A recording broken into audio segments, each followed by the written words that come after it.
Halo sobat, pintu teater 1 telah dibuka. Kali ini Mimin bakalan ngebahas salah satu film yang berlatar belakang balas dendam. Film ini berjudul Sweet Girl, menceritakan tentang seorang ayah yang harus memperjuangkan kesembuhan istrinya yang menderita kanker. Tetapi ketika kabar bahagia datang, pihak rumah sakit memberitahu bahwa obat untuk istrinya dengan terpaksa ditarik dari pasar ketika salah satu perusahaan menuntutnya. Alhasil istrinya tak bisa tertolong dan harus tewas. Kini ia berusaha untuk mencari tahu dalang di balik orang yang telah menarik obat untuk istrinya. Namun tak hanya itu, film ini menyajikan unsur plot twist yang sangat mencengangkan. Penasaran dengan plot twist seperti apa yang disajikan oleh film ini? Tanpa menunggu banyak lama, mari kita mulai intronya.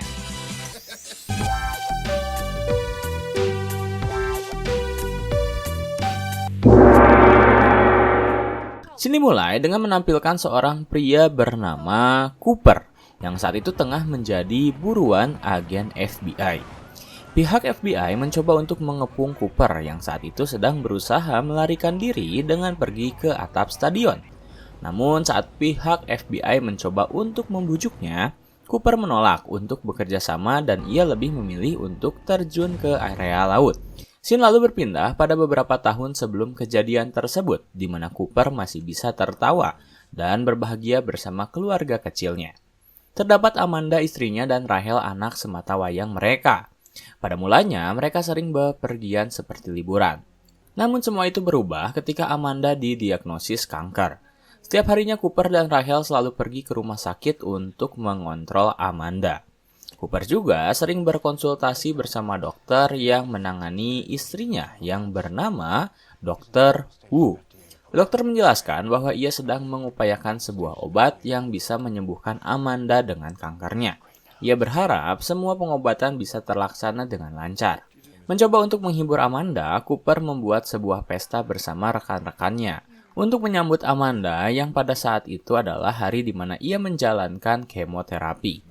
Terlihat kebahagiaan dari Amanda yang diperlihatkan kepada semua orang, meskipun ia sedang berjuang melawan penyakitnya. Keesokan harinya, Cooper diberitahu oleh Dr. Wu bahwa ia baru saja berhasil mendapatkan suplai obat baru yang bisa membuat Amanda sembuh. Ini merupakan tindakan terbaik rumah sakit untuk menyelamatkan nyawa dari Amanda. Mendengar perkataan tersebut membuat Cooper dan Rachel benar-benar senang. Mereka dengan semangat menunggu Amanda untuk sembuh agar bisa beraktivitas normal. Namun pada hari di mana seharusnya Amanda mendapatkan obat tersebut, Dr. Wu tak kunjung datang. Hal tersebut membuat Cooper curiga dan lantas ia mencari keberadaan Dr. Wu di rumah sakit.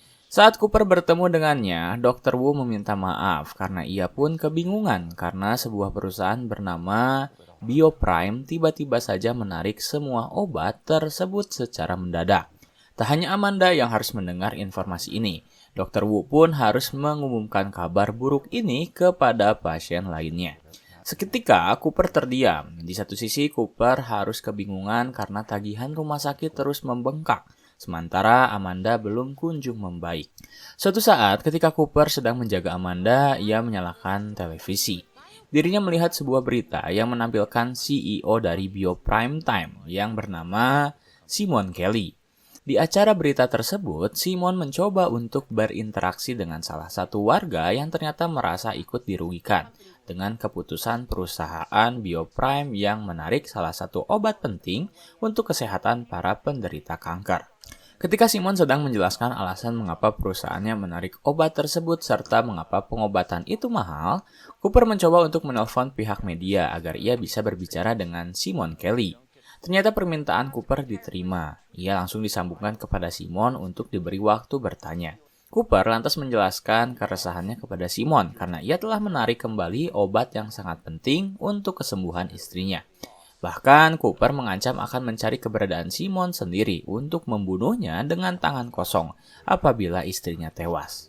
Keesokan harinya Amanda benar-benar tewas setelah kanker menggerogoti tubuhnya sepenuhnya, dan disinilah titik terendah di kehidupan Rachel dan Cooper terjadi. Saking tak kuat menahan rasa sedih, Cooper bahkan memilih untuk menangis sendirian di pojok rumah sakit. Kemudian, scene lalu berpindah pada 6 bulan kemudian. Cooper yang masih belum bisa menerima kepergian Amanda mencoba untuk melepaskan semuanya dengan berlatih tinju. Lalu setelah itu ia kembali ke rumah untuk mengurus Rachel yang perlahan telah bertumbuh kembang menjadi seorang remaja. Saat hendak menyiapkan makanan untuknya, Cooper tiba-tiba mendapat telepon dari seorang jurnalis bernama Martin Bennett yang mengaku jika ia memiliki bukti-bukti untuk menjerat Simon Kelly dan mencari keadilan untuk kematian Amanda. Ia bisa membuktikan semua itu apabila Cooper mau menemuinya secara langsung. Karena merasa penting untuknya, Cooper lantas segera pergi ke sebuah stasiun sesuai dengan apa yang Martin bicarakan. Tetapi tanpa Cooper sadari, Rachel mengikutinya. Cooper diberi beberapa instruksi setelah tiba di stasiun. Ia diminta untuk mengikuti seorang wanita yang memakai shawl dan berpindah stasiun. Hingga akhirnya saat Cooper masuk ke dalam sebuah kereta, ia bertemu dengan Martin Bennett yang mengaku jika ia bisa membantunya. Martin mencoba untuk menjelaskannya. Ia memberitahu Cooper bahwa seorang informan terpercaya telah mengetahui jika Simon Kelly diduga telah melakukan penyuapan untuk menarik kembali obat tersebut. Namun sayangnya ia merasa tak bisa mengalahkan Simon Kelly. Maka dari itu Martin membutuhkan cerita yang dimiliki oleh Cooper untuk menguatkan bukti agar Simon bisa ditangkap dan dipenjara. Belum Martin menyelesaikan ceritanya, seorang pria tiba-tiba menusuknya begitu saja, hingga Martin tewas. Terkejut dengan kehadiran pria asing itu, Cooper berusaha untuk melawannya. Terjadi sedikit perkelahian di antara Cooper dengan pria tersebut. Tetapi semua itu harus terhalangi saat Rachel berteriak dengan niat untuk membantu ayahnya. Sayang sekali mereka berdua harus terbanting dan dikalahkan oleh pria tersebut setelah Cooper yang mencoba untuk menyelamatkan Rachel tiba-tiba ditusuk dari belakang oleh pria itu. Setelah mereka berdua terkapar, tak berdaya begitu saja, pria itu lalu segera pergi dari stasiun. Kemudian, scene berganti pada 24 bulan kemudian. Kini Rachel tumbuh menjadi remaja yang kuat. Ia bahkan menekuni bidang tinju sesuai dengan ayahnya yang dimana Rachel bahkan bisa mengalahkan seorang pria dewasa dengan teknik tinggi yang ia miliki. Karena Rachel tak bisa mengontrol emosinya, pelatih Rachel memintanya untuk segera melepaskan pria yang ia cekik. Dengan wajah yang memerah, Rachel lalu segera pergi dari tempat latihannya. Kemudian, saat ia terbangun, dirinya mendengar kembali sebuah berita tentang Bioprime, di mana kini mereka mendapat dukungan dari seorang senator bernama Diana Morgan. Diana memperkenalkan CEO Bioprime dan ketua bernama Vinod Shah. Mereka telah berjanji untuk memperbaiki kesehatan di Amerika dengan menurunkan biaya pengobatan dari ribuan dolar menjadi hanya puluhan dolar. Saat Rachel terbangun, ia kembali berbincang dengan ayahnya yang saat itu masih memiliki tekad untuk mencari keberadaan Simon. Beberapa informasi telah mereka kantongi, salah satunya adalah sebuah acara lelang UNICEF yang akan Simon hadiri. Pada malam hari, Cooper mencoba untuk menyusup masuk ke dalam acara tersebut dengan cara menyamar menjadi salah satu pegawai. Dengan berhati-hati, Cooper mengawasi setiap pergerakan yang Simon perlihatkan, dimulai dari ia yang berpidato hingga Simon yang berbincang bersama rekan-rekannya. Saat Simon sedang berbincang bersama rekan-rekannya, Cooper berusaha untuk melancarkan aksinya dengan menumpahkan minuman ke pakaian yang Simon gunakan. Karena merasa tak nyaman, Simon akan meminta pengawalnya untuk mencari pakaian ganti untuk dirinya. Dan disinilah Cooper beraksi. Ia tiba-tiba menghajar dua pengawal Simon dan langsung mencekik Simon sembari bertanya mengapa ia menyewa seorang pembunuh untuk menewaskan seorang jurnalis bernama Martin Bennett. Awalnya Simon tak mau mengakui hal itu, tetapi karena ia perlahan kehabisan darah, Simon mengakui bahwa ia memang melakukan penyuapan. Namun tak menyewa seorang pembunuh. Ia menduga semua ini adalah ulah dari Vinod. Lalu tiba-tiba saja anak buah Simon berusaha untuk mengalahkan Cooper yang berusaha untuk membunuh bos mereka. Sayangnya Simon yang mencoba untuk melindungi dirinya sendiri justru membunuh pengawalnya. Dan pertarungan ini berakhir saat Cooper membunuh Simon dengan menyekapnya hingga ia tak bernafas. Setelah membunuh beberapa orang, Cooper paham bahwa pihak polisi akan segera mengejarnya. Maka dari itu ia meminta kepada Rachel untuk segera mengemas barang-barang miliknya.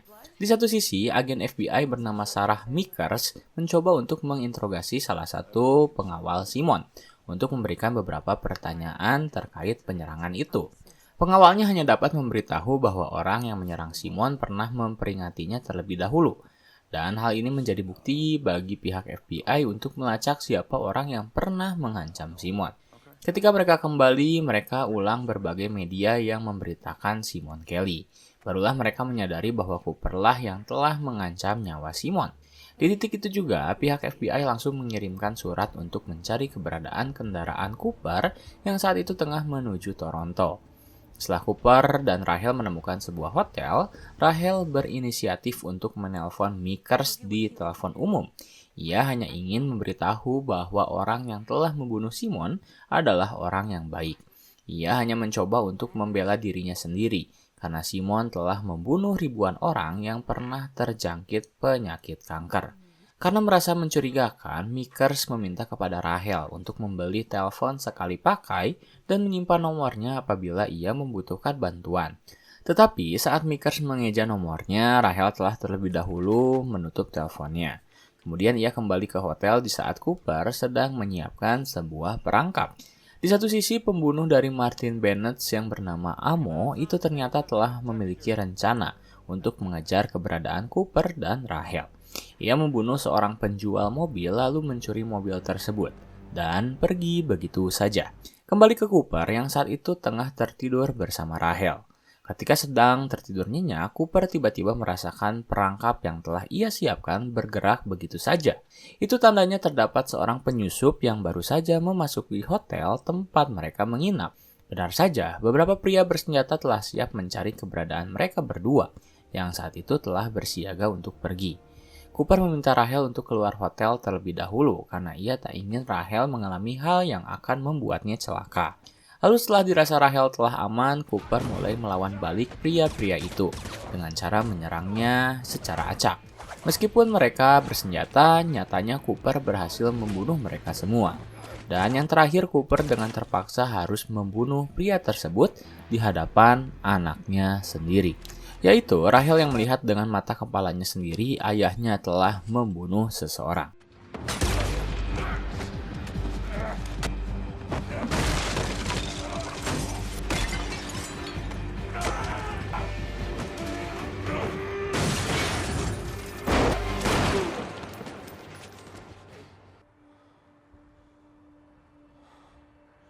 Karena tak mau membuat Rahel berpikir yang aneh-aneh, ia mencoba untuk menjelaskan bahwa para pria itu dikirim untuk menyerang mereka. Kemudian Cooper memilih untuk kembali berjelajah. Saat sedang berjelajah, Rahel tiba-tiba memeluk ayahnya sembari ketakutan. Ia tak bisa membayangkan jika pihak FBI berhasil menangkap mereka berdua. Maka dari itu mereka harus segera memburu Vinod Shah untuk mengetahui kebenaran yang sebenarnya terjadi. Setuju dengan rencana tersebut, Cooper pun langsung merancang sebuah rencana dengan memblok beberapa jalan yang diduga akan menjadi rute kepulangan dari Vinod. Ketika ayahnya sedang menyiapkan jebakan, Rahel justru kembali menelpon Mikkers untuk meminta bantuan, karena mereka berdua sedang dikejar-kejar oleh para pria bersenjata.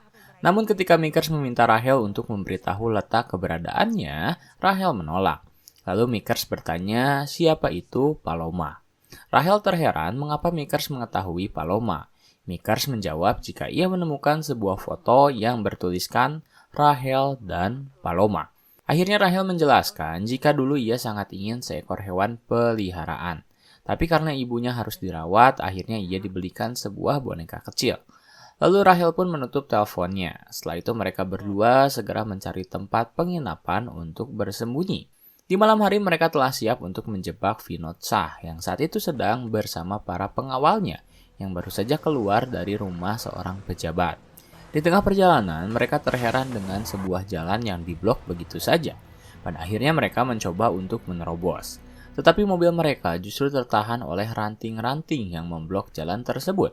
Dan tiba-tiba saja Cooper muncul dari belakang lalu menabrak salah satu mobil pengawal Vinod.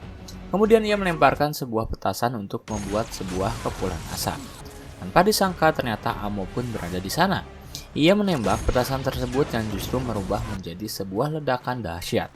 Menyadari ada pria lain yang mencoba untuk membunuhnya, Cooper langsung menarik Vinod dan mencoba untuk bertanya siapa yang menyuruhnya untuk menyewa seorang pembunuh untuk menewaskan seorang jurnalis. Vinod memberitahu bahwa ada banyak hal yang tak bisa Cooper ketahui. Lalu tiba-tiba saja Amo berhasil membunuh Vinod setelah ia menembak kepalanya. Melihat Rahel yang keluar dari mobil membuat Cooper khawatir. Kemudian ia segera menarik Rahel untuk pergi dari tempat tersebut. Di tengah perjalanan, Cooper memarahi Rahel dan memberitahunya jika ia seharusnya tetap berada di dalam mobil. Rahel terdiam begitu saja. Kemudian mereka memutuskan untuk menghampiri sebuah restoran. Tetapi tak disangka mereka kembali bertemu dengan Amo. Tak mau Rahel terlibat dalam masalah ini, Cooper memintanya untuk berdiam di bangku mereka. Apabila terjadi sesuatu, ia ingin Rahel membantu para pria yang tengah berkumpul. Lalu Cooper menghampiri Amo.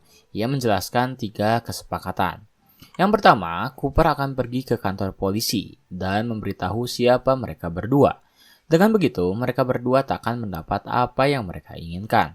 Yang kedua, Cooper akan bersembunyi dan menjelajah dunia, sehingga Amo tak akan mendapat apa yang ia inginkan. Dan yang ketiga, Amo memberitahu siapa bosnya, sehingga ia bisa mencari apa yang ia inginkan. Sembari menyantap makanannya, Amo memberi satu nama, yaitu Diana Morgan. Namun ia memperingati Cooper karena para petinggi sangat sulit untuk ia jangkau. Setelah mendapat informasi, Cooper langsung pergi bersama Rahel. Sebelum mereka keluar dari restoran, Amo tiba-tiba menyapa Rahel karena mereka akan kembali bertemu di Speedboro. Di tengah perjalanan, pihak FBI ternyata telah berhasil mendapatkan petunjuk keberadaan Cooper dan Rahel. Mereka lantas segera menutup seluruh akses jalan kota untuk berusaha menyudutkan Cooper. Menyadari pihak FBI mencoba untuk menangkap mereka, alhasil Cooper meminta Rahel untuk berpisah dengannya. Kemudian Cooper langsung pergi ke sebuah stadion dan mencoba untuk pergi ke atap stadion. Mikkers bersama salah satu agennya berusaha menangkap Cooper. Tetapi saat mereka tiba di atap, ternyata semua ini hanyalah hayalan dari Rahel. Ya, Cooper telah tewas terlebih dahulu saat ia tertusuk di stasiun. Dan segala pembunuhan yang baru saja terjadi dilakukan oleh Rahel itu sendiri. Mikkers sebenarnya berusaha untuk menenangkan Rahel. Namun Rahel tiba-tiba melompat ke arah laut yang membuatnya langsung tak sadarkan diri. Kemudian Rahel pun segera dievakuasi oleh tim FBI. Di tengah perjalanan menuju rumah sakit, Rahel kembali sadar dan justru ia langsung menyerang orang-orang yang berada di dalam ambulans. Meskipun Mikkers mencoba untuk menghalaunya, tetapi tetap saja Rahel berhasil mengobrak-ngabrik ambulans bahkan membuatnya celaka. Setelah itu Rahel pergi begitu saja. Kini ia mulai menargetkan Diana Morgan yang akan melakukan pidato. Dengan bekal yang Rahel miliki, ia menyamar menjadi seorang gadis di tengah kerumunan massa yang sedang mendengar Diana berpidato. Tanpa Rahel sadari, Amo yang juga hendak melindungi keberadaan Diana berusaha untuk mencari keberadaan Rahel. Karena saat itu situasi tak memungkinkan. Rahel memutuskan untuk pergi terlebih dahulu, lalu ia perlahan mencari celah di rumah aman yang Diana tinggali untuk menyusup masuk ke dalam. Namun saat Rahel hendak masuk, ternyata Amo menyadari, sehingga Rahel langsung berusaha untuk bersembunyi. Ia melompat ke beberapa kayu yang sedang terpasang sembari menunggu Amo mencoba untuk menyerangnya. Dan saat Amo telah memasuki perangkapnya, Rahel langsung menyerang Amo yang membuat mereka berdua harus bertengkar di sebuah kolam kecil. Rahel yang tak memiliki senjata hanya bisa melindungi dirinya sendiri. Tetapi meskipun begitu, Rahel justru berhasil membalikkan keadaan. Saat itu Rahel sedang dalam kondisi sekarat karena ditenggelamkan oleh Amo. Namun, tiba-tiba ia mendengar suara amarah dari ayah dan ibunya yang meminta Rahel untuk kembali terbangun. Dan saat Rahel kembali terbangun, ia langsung menyerang Amo lalu berhasil membunuhnya setelah ia menusuk Amo berkali-kali. Kemudian Rahel kembali tertuju pada tujuan utamanya, yaitu menghampiri Diana yang kebetulan sedang berada di dalam ruangannya sendiri. Awalnya Rahel menghajar Diana.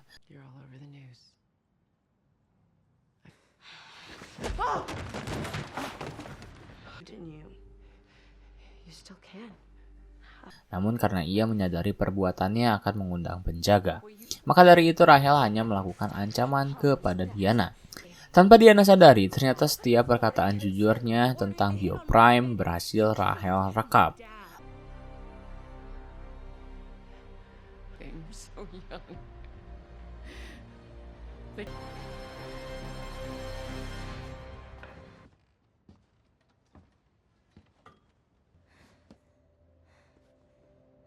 Lalu keesokan harinya, Rahel menyebarkan rekaman tersebut.